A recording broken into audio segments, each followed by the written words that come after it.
তোমার সাথে রিলেশনে আসার পর থেকে আমার লাইফটা তো অন্ধকার হয়ে গেছে। তোমার ভিতরে তো কোনো ফ্ল্যাশ লাইট নাই, আমি যে একটু আশার আলো দেখবো, কিন্তু ওর ভিতরে একটা ফ্ল্যাশ লাইট আছে, আশার আলো আমি মাঝে মাঝে দেখতে পাই। তোমার সাথে রিলেশনে যাওয়ার পর থেকে একদিকে আমার খরচা বাড়ছে, আরেকদিকে আতঙ্ক বাড়ছে। আতঙ্ক মানে? কিসের আতঙ্ক? তুমি আতঙ্ক বুঝো না?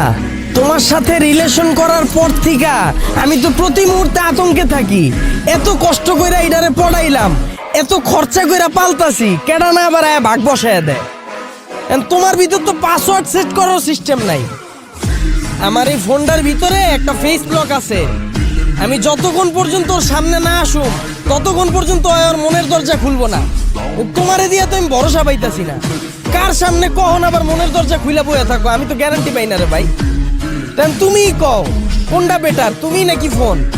ঠিক আছে, আমি না বুঝতে পারছি, তুমি তোমার এই ফোনটা নিয়ে থাকো, এটাই তোমার জন্য খুব ভালো হয়। না, আমি ওরে নিয়ে কি লেয়া থাকুম? 2 দিন পর 16 Pro Max বেরিতেছে, আমি ওরে নিয়ে থাকুম।